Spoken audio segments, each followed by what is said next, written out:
right, good morning, folks. Today is Tuesday, August 30th. Welcome to episode number 186 of Simply Cyber's Daily Cyber Threat Briefing. I'm your host, Dr. Gerald Auger, and over the next 30 minutes, I'll be delivering the top cybersecurity news of the day and providing expert analysis on each of these stories on what it means to you as a practitioner, or if you're looking to break into the industry, we've got something for you, I guarantee you. Shout out and thanks to this stream sponsor, Barricade Cyber Solutions. Listen, folks, cyber criminals have stolen your company's data and derailed your business operations. Barricade Cyber Solutions will help you resolve this ransomware attack and get your business back on track.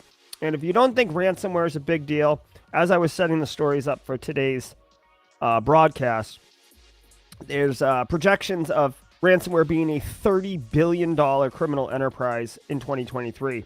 So if you don't think that your business is too small to get slapped around by ransomware, you know, you might want to think twice about it. Go to barricadecyber.com, set up a no hassle, no obligation chat with Eric Taylor and his team and see what's going on. I want to remind you, if you hold professional certifications that require CPEs, each episode of the Daily Cyber Threat Brief is worth half a CPE. So 2.5 a week, roughly 10 a month, 30 a quarter. They do stack up. You'll blow out your requirements of your CPE obligations quickly, and it will be quite enjoyable. Usually CPEs can be a grind. Just say what's up in chat. Say hashtag team live if you're with us live. If you're watching on replay, hashtag team replay.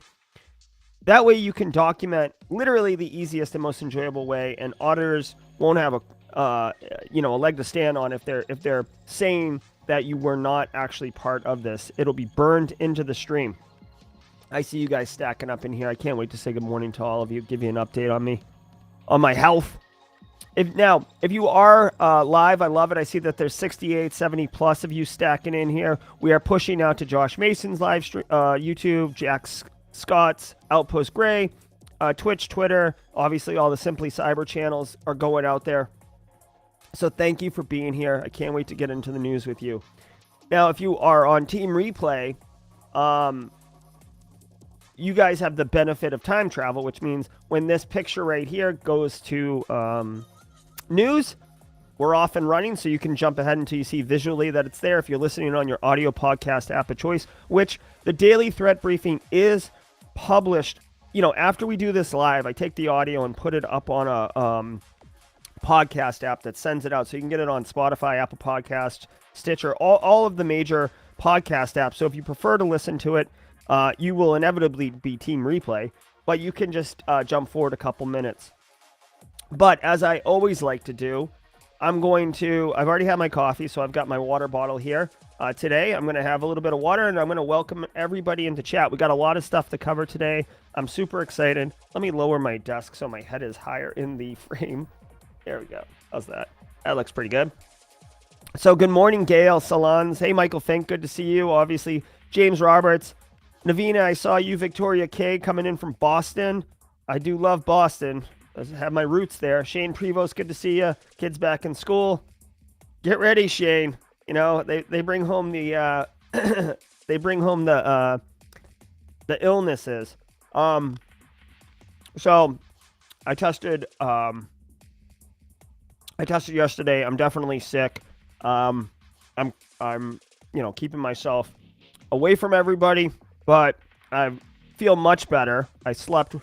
I'm rested. I've got throat lozenges, Ricolas, whatever, to help with my throat. So I'm bringing the heat today. I did teach at the Citadel this morning. I did a Zoom class, so I didn't have to go into campus.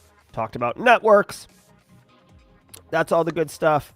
Andres Escobar, might be a mute on your end. Hopefully everybody can hear me. My audio seems to be reflecting that, yeah, you guys can hear me. Andres, check your, you can't even hear me to tell you to check your mutes. So I don't know what to tell you guys. Hey, what's up, Nathan? Jay Smith, good to see you. Jimmy on the hashtag Team Live. Sandra, I had some hot tea last night. I will be having hot tea later today. I'm all over some hot tea action. Thanks, Link Down. Carrie, my man, good to see you. Omar Alvarez up in here. Love it. Love it, love it, love it. All right, we'll wait for you, Andres. Poner Joe, how you liking this 10 a.m. start, Poner Joe?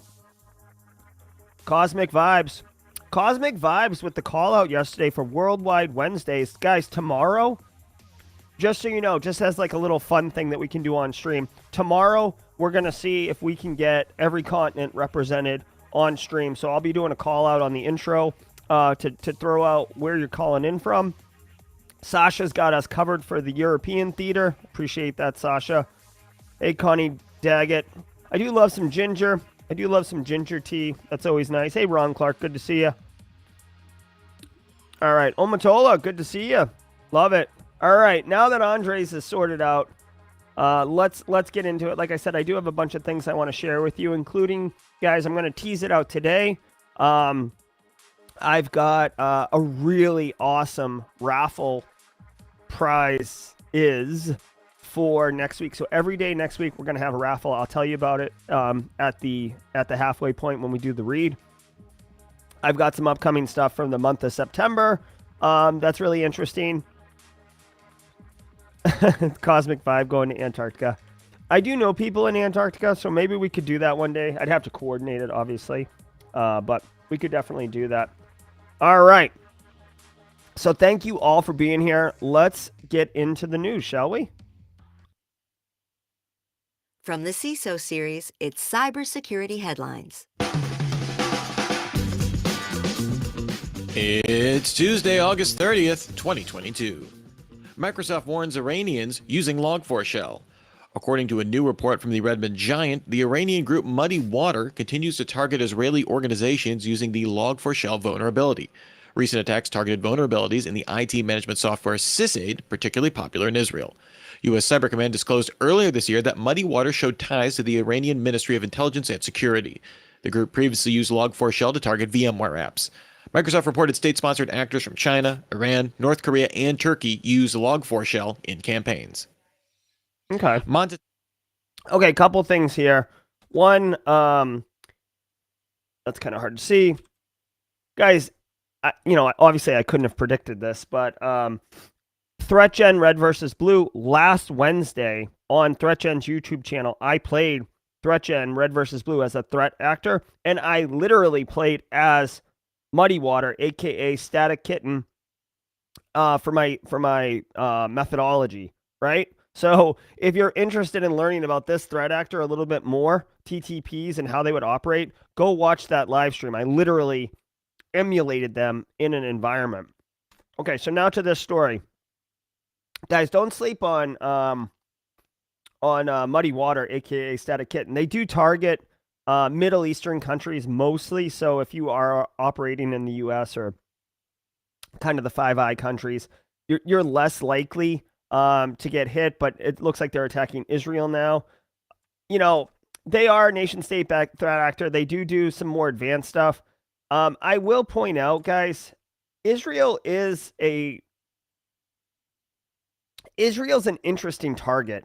So if you guys don't know this, Israel is actually like really, really good at cybersecurity, right? So they have they're a small country, but a lot of great security products come out of Israel, or the brains behind the products come out of Israel. I mean, Palo Alto, perfect example. That is a household name for firewalls. Israel, right? Intezer has been on the Simply Cyber show before. Great platform. Israel, right? Like we could go down the list. It's not uncommon for a really great security product to have Israel back-end ties, okay? You see it with like NSA back-end ties as well. So I don't know if the Iranian attackers are attacking Israel for the goal of espionage and intellectual theft of some of these products. But if I had to guess based on no other information, that's what I would think the goal would be for these guys. Although I got to say, it is interesting to go after the people who are really good at security with a cybersecurity attack. Shuttle Crowd brings up the point about how this new precedent around that Lloyd's of London is not going to be issuing insurance, or they'll have exclusionary clauses in their insurance policies around nation-state cyber war and stuff like that. So nation state threat actors. So obviously, yes, that brings up a good point around that. The final thing I'll say about this, they do talk about in the story about how Muddy Water is targeting, specific technologies, but as it mentions in the story itself, Log4Shell, guys, Log4Shell had a lot of bark, not a lot of bite, right? Remember in December 21, Log4Shell came out. I made a video on the channel about it, showing how to exploit it and stuff.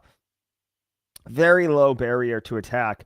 People weren't sure where it was because it was like baked into products and stuff like that. Open source supply chain became a whole topic of discussion, kind of at the macro level. Like, what would the next Log4Shell be? We didn't really see any major compromises that I'm aware of from Log4Shell, right? It was much more sizzle than it was substance. But it's still out there, right? It didn't go away. People patched it. Some people turned off technologies that had it. But in some instances, it was hard to do it, or maybe they didn't think that it could be discovered, or maybe internally they did not find the Log4Shell instances in their own environment. Obviously, Muddy Water is finding opportunities to exploit Log4Shell against targets of interest. So, be mindful of that. I guess the thing is, you should be patching, you should be mindful of Log4Shell. But if you are Middle Eastern country, you can see. Okay, no, this is who else is abusing Log4Shell. As far as the Muddy Water stuff goes, though, if you're in Middle East, Asia, just be mindful of this. It's basic APT 101, like protect your assets from the targets that are most likely to attack your assets. Montenegro hit with Russian cyber attacks. The country's Minister of Public Administration, Maroš Dukaj, warned that a wave of Russian-based cyber attacks began hitting state agencies. Targets include utility systems, transportation infrastructure, and online portals to government services. Dukaj said the government disabled some services temporarily for security reasons, but that no citizen or business data was impacted. The U.S. Embassy in Montenegro warned American citizens of increased risk of cyber attacks in the country. Okay, so that sucks. Okay, so Russia's attacking it.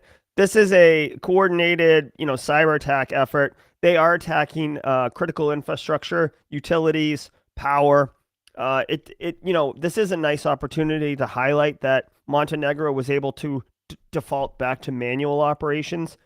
If you have some type of critical system, and I'm not talking about like just a business that makes product or whatever, but if you have some type of business, critical, like societal business, right? Like you're delivering healthcare, right? You're a hospital, you're delivering power to a community. Being able to default to manual operations is something that should be in your business continuity playbook. Even if you're delivering, 60% capacity, 70% capacity, you're still delivering the business, right? Just in kind of a diminished state. Being at 0% delivery, that's not good. That sucks, right? It looks like Montenegro is being targeted because it's going, according to the article, right? It's undergoing severe political crisis where it's talking about joining the European Union versus pro-Russian Serb. This isn't, basically, it sounds like Montenegro, and I'll admit my ignorance, like I couldn't point Montenegro out on a world map right now. So, there's that. Montenegro is kind of experiencing the same thing that like Ukraine is. Like, we want to be part of NATO and, European Union. I don't know if Montenegro wants NATO, but basically European Union and kind of like that alliance. And Russia is like, oh, no, this isn't good. We don't want you to do that. And I mean, if you look at a world map, it's basically like these countries are forming an alliance that is opposed to Russia and building like not a wall, but building a front, if you will. And it scares Russia from a political power perspective. Not super cyber on the political front, but they are attacking. They are knocking over services. It's not good. I'm sure this will be a developing story as far as what happens with Montenegro here. They said the U.S. Embassy has issued a security alert to warn American citizens in the country about the risk of cyber attacks. I mean, that's a nice service offering from the U.S. Embassy, but I don't think based on what I'm seeing, I don't think Russia's targeting U.S. citizens in Montenegro. I think they're targeting Montenegro. And if you happen to be a U.S. citizen walking around the streets of Montenegro, there could be some type of collateral spillover, but likely they're targeted attacks on critical infrastructure, not individuals walking around. AlphaBay turns 1.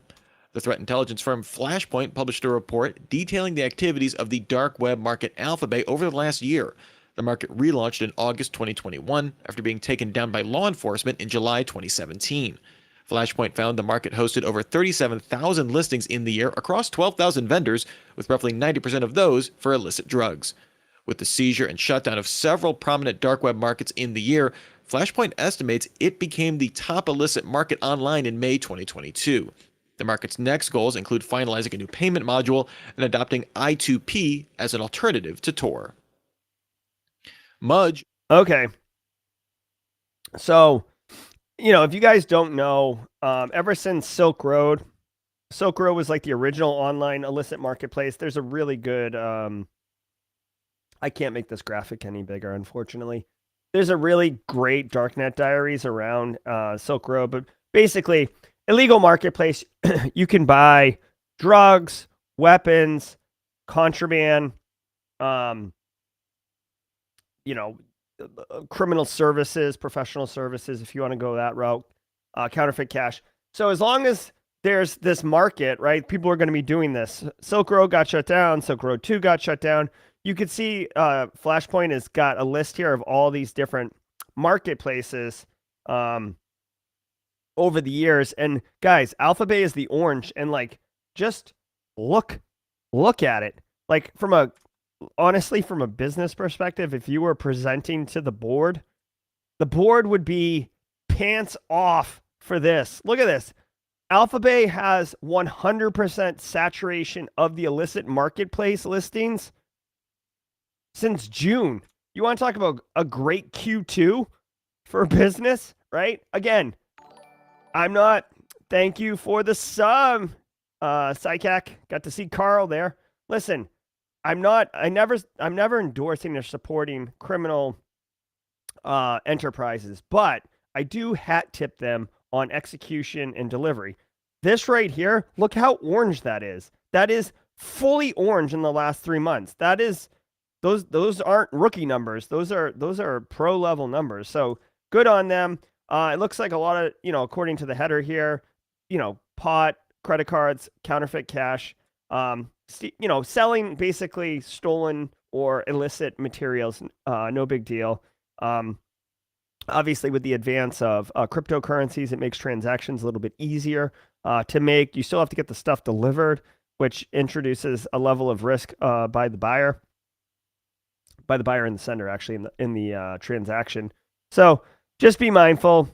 This is really, to me, this is an interesting look at the dark, seedy underbelly of criminal enterprise. This is less about threat actors attacking you and more about kind of the marketplace of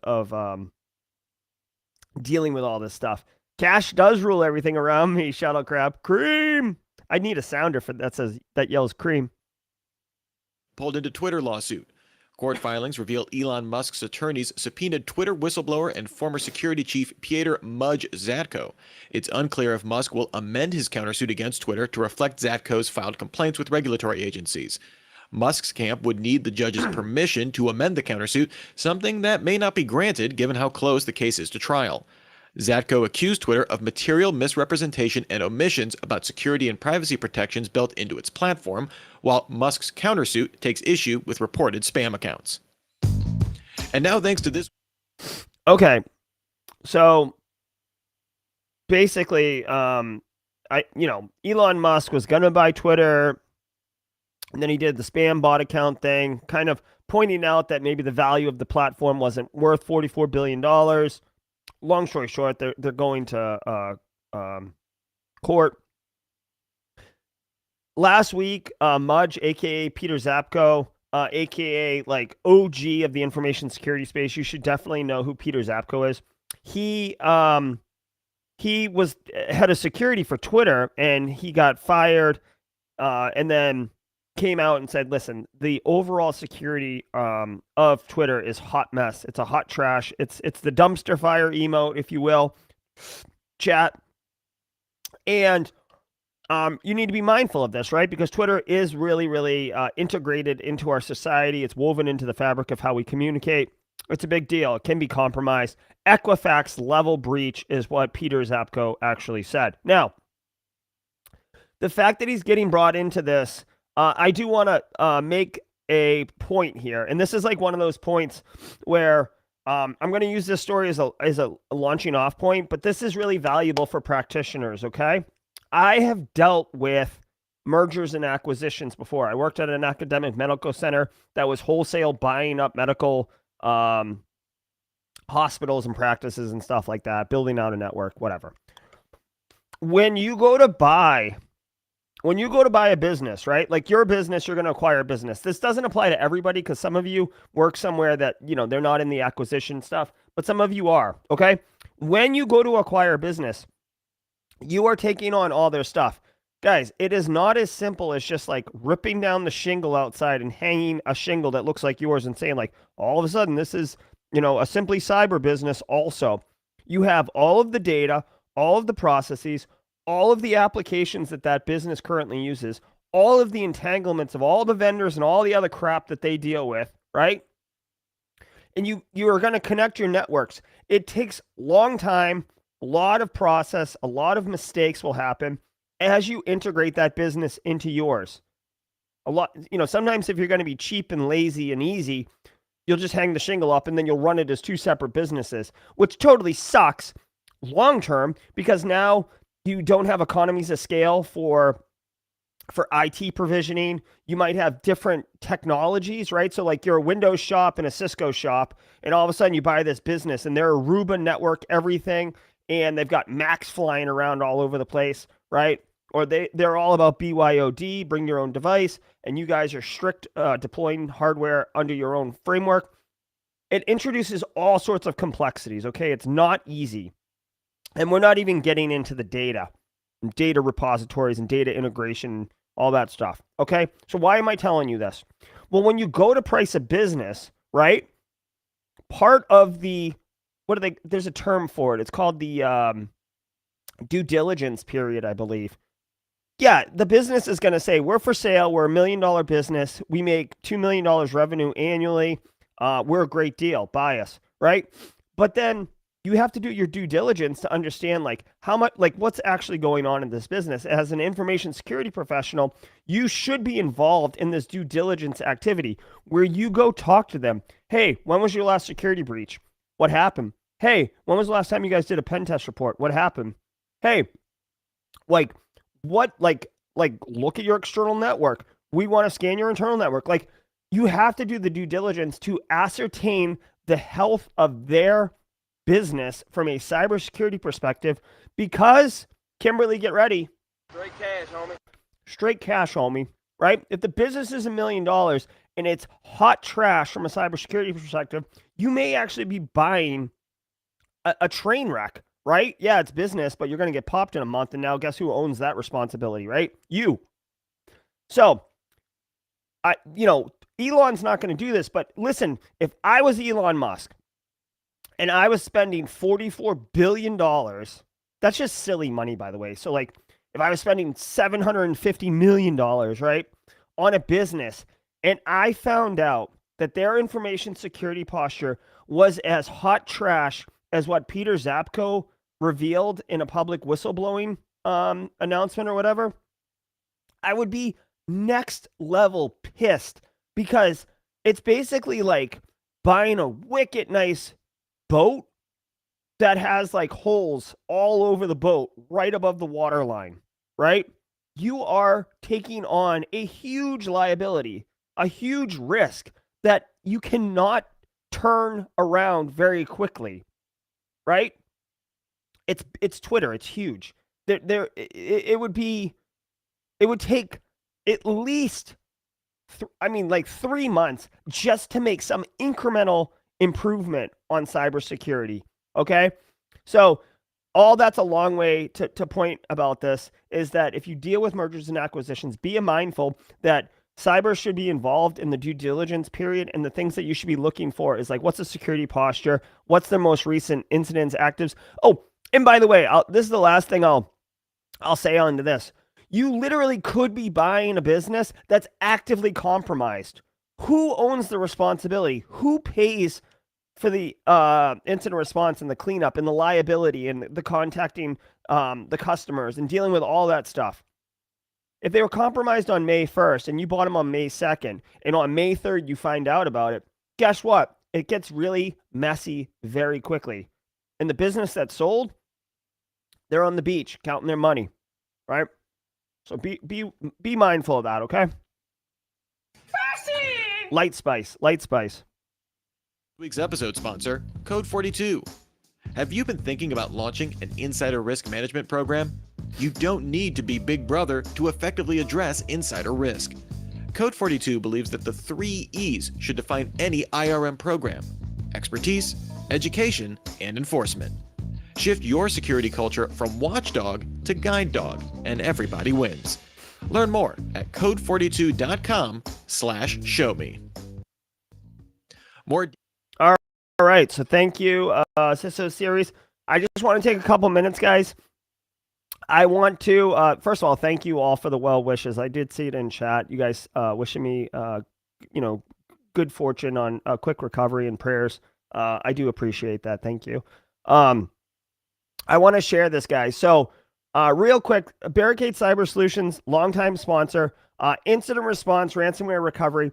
I'm happy to announce that starting September 1st, for some period of time, Recon InfoSec will also be sponsoring the daily threat briefing. You guys may know Recon InfoSec from Eric Capuano. He has a video on my channel where I interview him about SOC analyst work. Very, very great interview video. A lot of people have loved that video over the years. Recon InfoSec runs the Open SOC IO Blue Team Village CTF challenge every year at DEF CON. They're just a great group of people. They have an MDR service, which is Blue Team related, but slightly different, managed detection and response. So it doesn't conflict with Barricade, but it's a different service. They're going to be coming on as a sponsor. And as part of the, announcement or whatever, Recon, Eric, has agreed to provide 5 training vouchers. 1, 2, 3, 4, 5. So 1 for each day next week. And don't worry about you team replay. I will do team replay versions of this. Guys, he's agreed to give 5 vouchers for, now there is the operations one, which is a 2-day training. He's decided to give us 5 core vouchers. Each training is a $3,500 ticket. Okay, guys, this is like legit SOC analyst training. Like it's not a range. It's like you are a SOC analyst working in a SOC using Velociraptor, Hive, Greylock. Like you're using all the tools. It's a deep, immersive SOC analyst training experience. Okay, guys? He's giving us 5. The training is live. You can do it remotely. I've taken the training. In fact, there's a video on the channel of me going through the first 2 days of the training, the essential one. This training is going to be September 26th through 29th. If you win and you can't do it those weeks for whatever reason, maybe we'll work with you and Recon InfoSec and do the next one. I think they do these quarterly. Long story short, guys, this is a really sick raffle prize. And I want to say thank you to Recon InfoSec for making this. So this will be raffled off next week, Monday, Tuesday, Wednesday, Thursday, Friday, as part of the stream. Okay, so just FYI, shout out. This training would fall under blue. This is Poner Joe. This training is as blue as it gets. Here, look. I'm gonna put this link in chat for y'all. If you want to go check it out and see what it's all about. I took the 2-day essential training. Okay, I took this training right here. I took the I took the 2-day essential training. Okay. I was on a team, Differ Diva. Elon Wright was on my team. We were like a team of 4 or 5 people running a SOC with active incidents happening, and we were doing ticketing, investigations, using tooling to dig into the like the network traffic to find malicious activity. It's a dope training. Okay, it's very legit. So that'll be raffled off next week, excuse me. And I'll tease this again as the week goes on. Another thing I want to share with you guys real quick. I've also decided that I don't know the exact dates. I'm kind of looking for feedback, but I played World of Haiku on stream a couple weeks ago, and it was a good time. I'm going to stream a couple times a month. World of Haiku's got some new content coming out.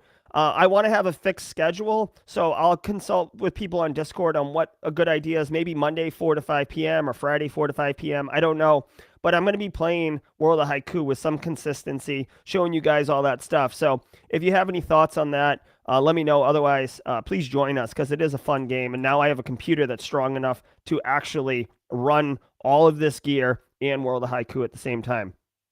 The final thing before we get back into the news, if you heard about the newsletter that I send out on Monday morning and you guys want to sign up, you can do !newsletter. But I also set up something on my Twitter profile where you can literally just click on this in the Twitter profile and it'll push you to the newsletter. Okay, not push you, it'll sign you up, period, end of story. Okay, so I just want to make that as easy as possible for people to find that Monday newsletter. Got a lot of great feedback on that as well.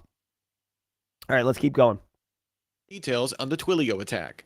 The communications API giant revealed more details about its recent cyber attack. It identified 163 customers whose data was accessed in the attack. Malicious actors gained access to 93 individual Authy users and registered devices to their accounts. Twilio notified all impacted parties and removed unauthorized devices. While Twilio received a large amount of coverage from this attack, the breach came as part of a much wider phishing campaign believed to have compromised 9,931 accounts across 136 organizations. Yep. This is pretty scary. So if you guys don't know, Authy is like a two-factor authenticator app for your mobile devices. Think of like Google Authenticator, Microsoft Authenticator.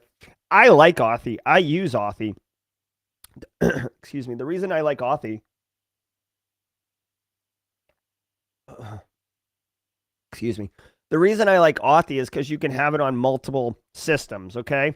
One account, multiple systems. So if you use Google Authenticator, for example, and you lose your phone or you get a new phone or whatever, you literally have to unenroll from MFA on all the apps and then re-enroll on your new device. It becomes a usability versus security question, right? Because yeah, other people can't register on their devices. Threat actors can't do it, but then it's super full of friction when you it's super full of friction when you have to transfer devices, and it's painful. So I like Authy for that reason. Obviously, it sounds like threat actors were Authy is made by Twilio. Threat actors compromised Twilio not too long ago, which had serious ramifications, and it looks like they were able to get into 93 different users. My question immediately becomes, was it targeted or was it 93 random users? If it was targeted, obviously this was part of a complicated account compromise scenario. Again, I would probably look to crypto to figure out like who those users were. It's no different than like SIM swapping in order to get the two-factor MFA code texted to you so you can break into someone's account. The good thing is it sounds like Twilio was able to identify who those users were and actually get them straightened out. So limited impact on this, but just goes to show you guys, MFA is not a silver bullet. I think you should put MFA in as many things as possible, but it's not a silver bullet, guys. It is another piece of the armor in a defense in-depth approach. So good end user education awareness, password vault, so you can use different passwords across stuff, multi-factor authentication, maybe conditional access for certain things. Again, conditional access is more on the vendor side, not on the end user side. But, it takes a village, right?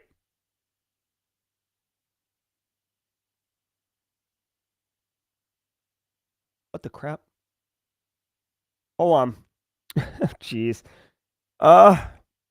Looks like we're having audio issues. I guess it wouldn't be a Simply Cyber Week without an audio issue. NATO investigating data leak at defense contractor. The North Atlantic Treaty Organization. Why? Why? Why? Stop. My computer. I'm going to throw this computer. My computer is dynamically deciding where to send the audio feed. It thinks I want it sent to one of my virtual assistants instead of what it's going to right now.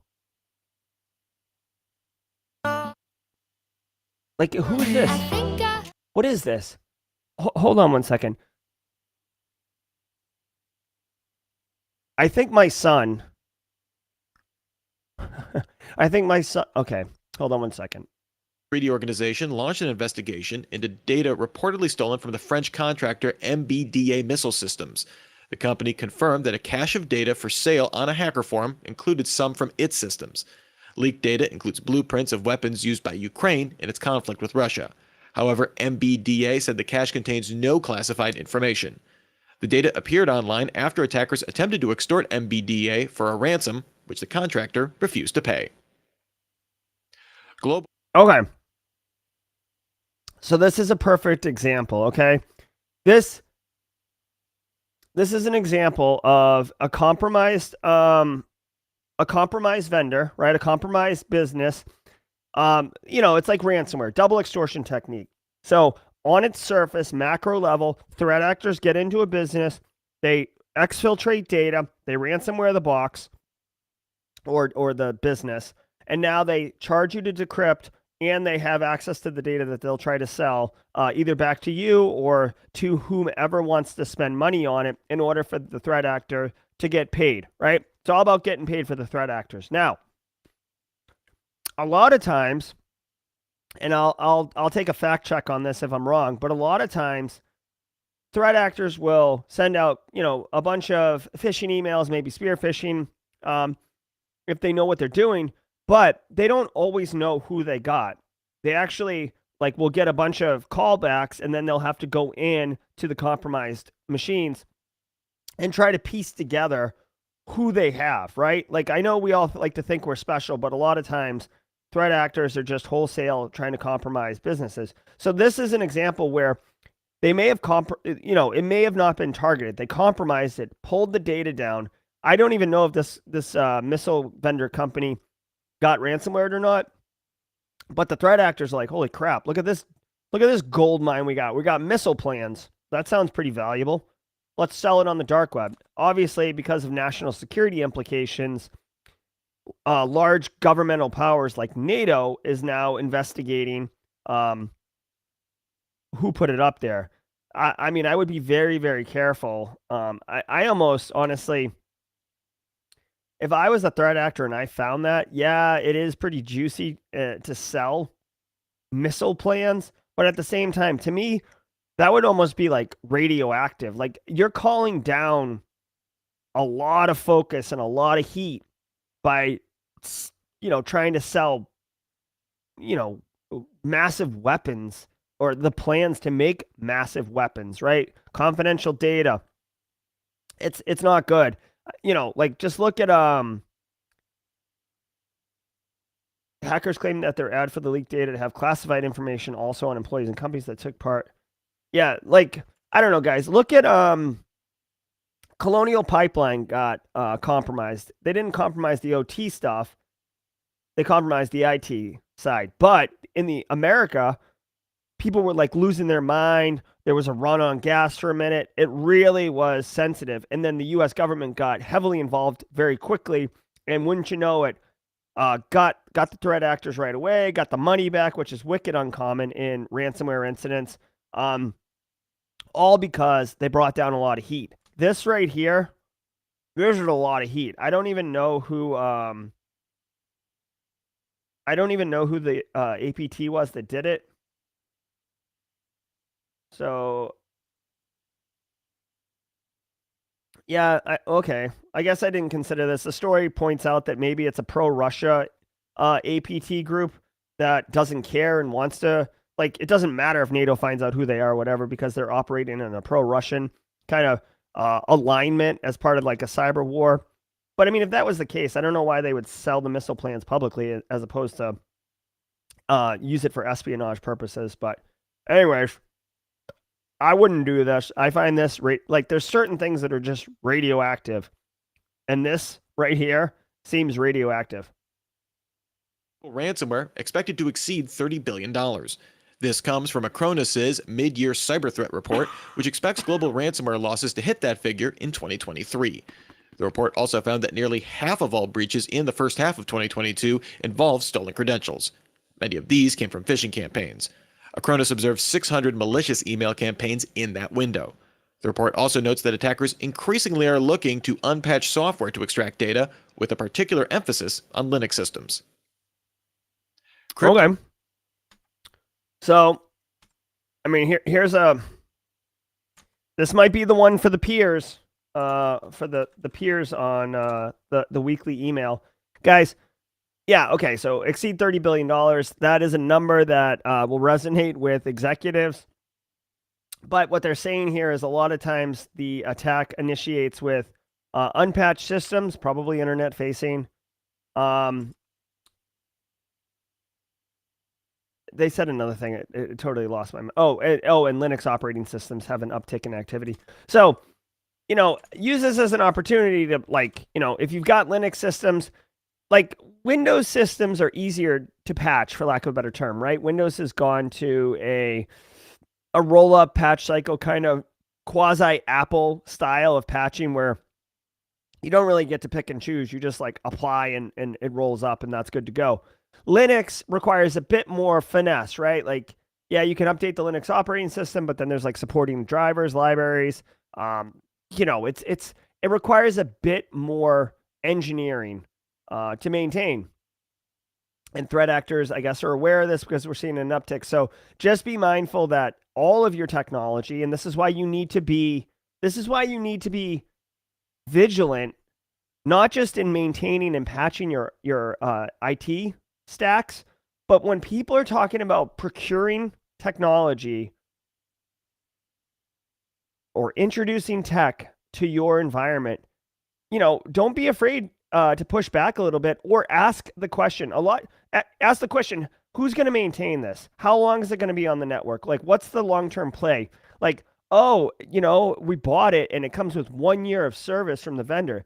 Okay. And then what? You're going to take it off my network in year 2? No? Well, then who's going to maintain it? Oh, I don't know. Well, that's a question, right? Guys, it's absolutely reasonable and should be part of the conversation on what is the maintenance plan for technology. There's a reason that people go with homogeneous stacks for tech stacks. We're a Windows shop. We're a Cisco shop. It's because you have the in-house skill set to be able to continue to maintain these things. When you start getting into, a heterogeneous environment with all sorts of different tech stacks and you don't have the skill to maintain it and you don't have the money to hire either staff internally or professional services or the maintenance, the paid for maintenance contract expires, then you have unsupported tech, which when it's unsupported tech, it doesn't fail day one, but it doesn't matter because it's literally going to just persist on your network until it stops working. No, like very rarely do people take things off, especially at the business side, off the network because it's no longer under warranty or it's no longer maintained. They look at it as this thing is already a sunk cost, right? Like let's use an MRI machine. MRI machine costs $1 million, right? It's on my network. It runs Windows 7. I'm being generous here, okay? So they bought it in 2015, ran Windows 7. Everything's hunky-dory. It keeps going. Maintenance contract ends. No one's maintaining it. All right. Thanks for the sub, Jamin. Listen, no one's maintaining it, but they're like, dude, it's only made $600,000 in revenue. They wouldn't get into this, but I'm simplifying it. It's only made $600,000 in revenue. I don't care what you say, nerd. We're not taking it off the network because we're not taking a $400,000 bath on this thing. Okay.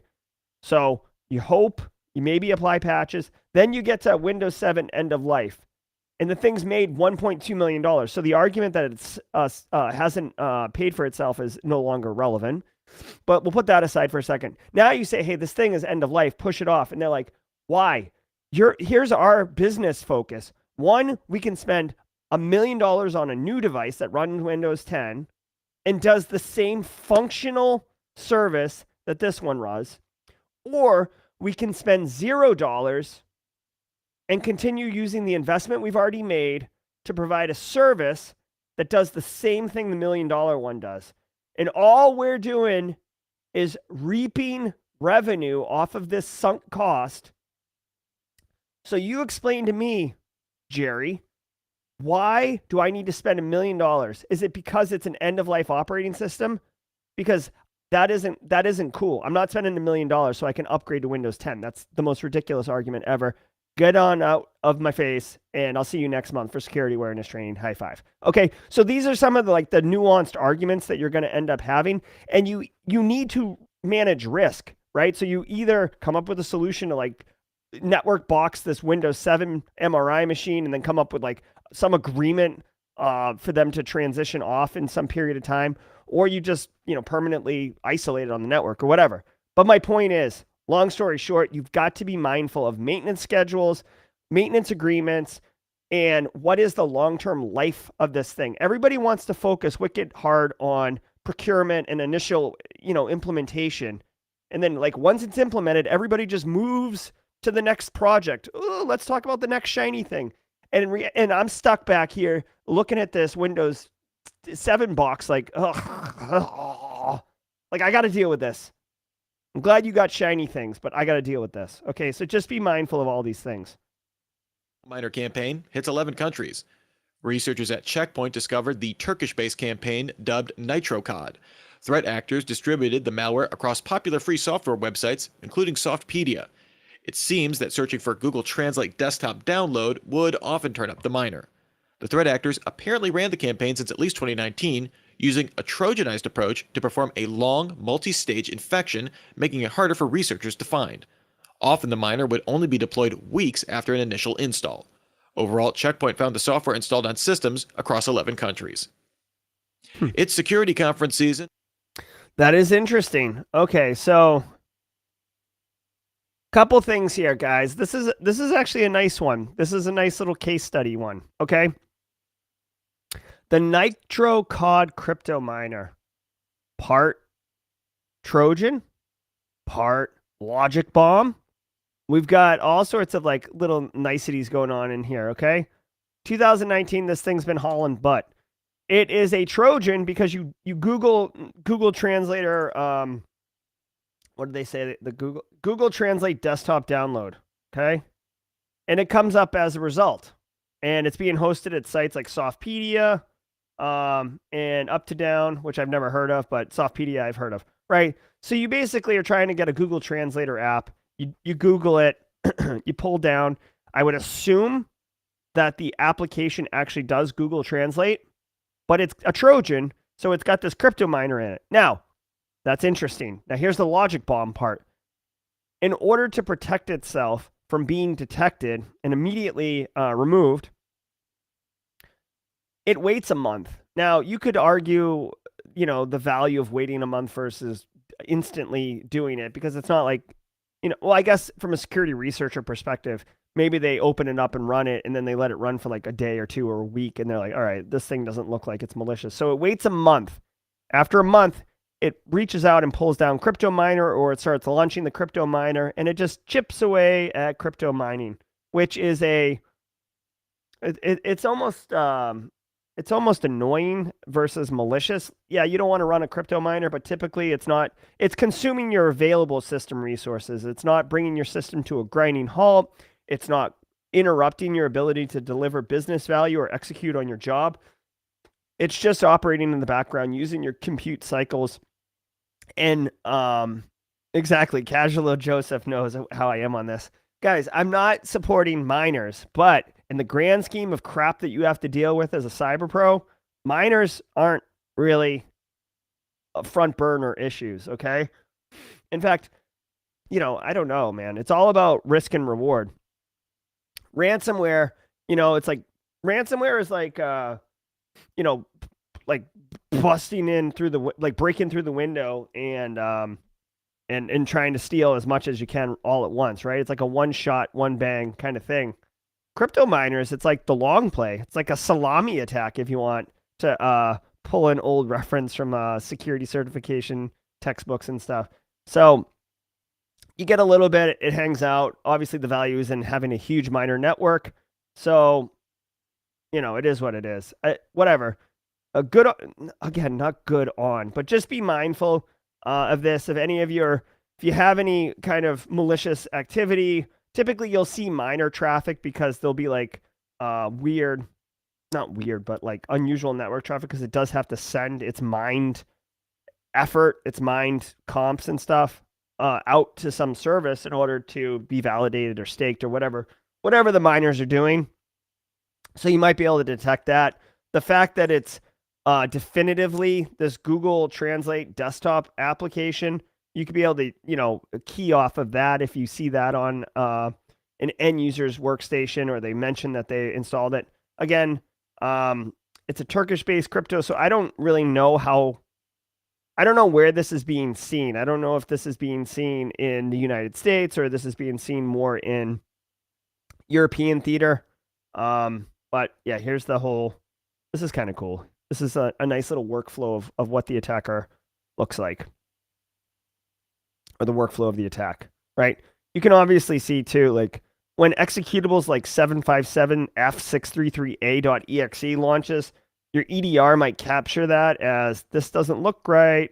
This is an issue. But here's the logic bomb pieces, right? Scheduled task every 15 days, scheduled task every 2 days. So, yep, pretty standard. All right, so that is going to do it for today's threat briefing. I want to remind everybody really quickly, I'm super excited that tomorrow at 11:30, Jack Scott has accepted my invitation to battle. I will be taking on Jack Scott tomorrow at 11:30 a.m. in the Threat Gen Red vs. Blue cybersecurity simulation platform. I believe Jax will be blue. I will be red. I'll be going for the jugular.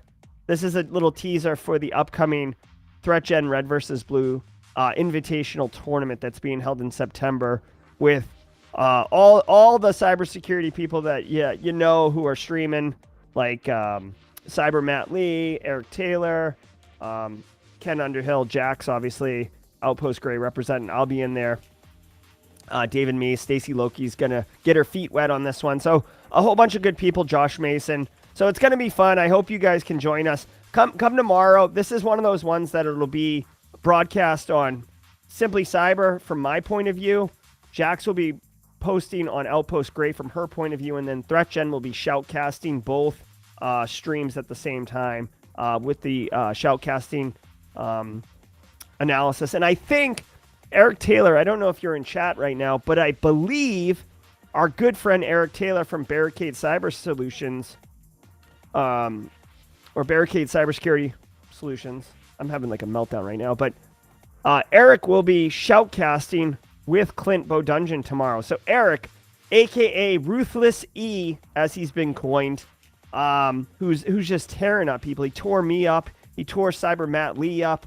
He'll be shoutcasting, so you might want to enjoy the ThreatGen feed as him and Clint probably give very subjective analysis on on the gameplay, okay? Also, just a reminder that this Thursday, my Simply Cyber live guest will be Matt Keeley from Practical Malware Analysis Training, the TCM Academy course, PMAT. This dude is a really nice guy, really cool guy. Did I blow out 45 minutes? Oh, I'm sorry, Casey. Jesus. All right, guys. I kind of got lit a little bit on one of these stories. I lost my mind on maintenance schedules and system development lifecycle. But Casey's keeping me honest. I'll talk to you guys soon. Be good. Thanks for all the well wishes. I'm on the mend. I'm on the recovery. Tomorrow, 8 a.m. Eastern will be our show. I'll have all the details on the raffle for next week as well. Take care, everybody. See you out there.